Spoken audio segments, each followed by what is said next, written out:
sila Sergio and Lacanilaw.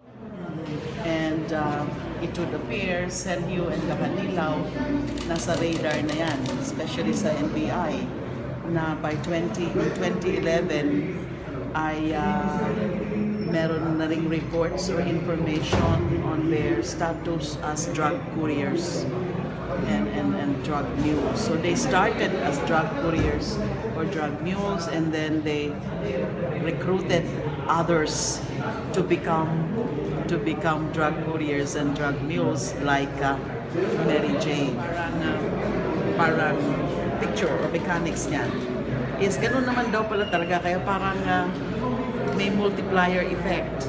Yung pag nag-start as drug mule, ang susunod ay nagiging recruiter. Networking.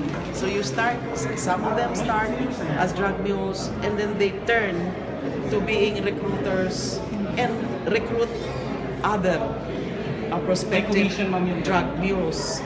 It's always for a prize. It's always for a fee. So ganun pala ang sistema, ang kalakaran.